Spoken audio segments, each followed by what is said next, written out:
Paano magpalit ng prompt na hindi mag-download ng apps? So guys, panoorin yung videong ito and let's go guys. So una, punta tayo sa setting. Click natin yung display brightness. Scroll natin pataas. I-click natin yung prompt. Yan, may free dyan lalabas guys. Kayo na guys ang mamili kung ano mga gusto ninyo. Napakadami. Lahat po yan ay free. Ayan po. Mamili kayo. Scroll lang kayo pataas. Pili lang kayo na anong gusto ninyo.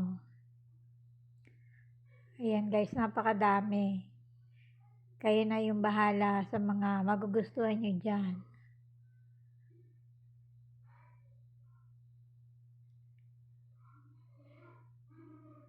So, ito yung aking para napili itong maganda tong isa.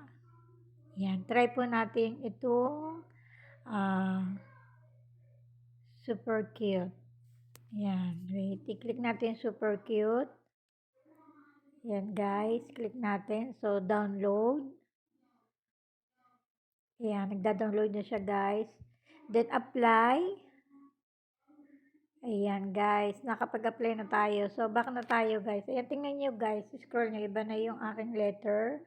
So, ayan, kahit sa mga, sa mga FB, ganun din po siya. Ayan guys, makikita nyo, iba yung aking letter kumpara sa dati. Ayan guys, ganyan lang po kadali guys. So, bago nyo po makalimutan guys, huwag nyo pong kakalimutan ang like and subscribe to my YouTube channel para maging update kayo sa susunod kong video. So, more blessing to all and ingat po kayong lahat. Ayan guys. Thank you for watching.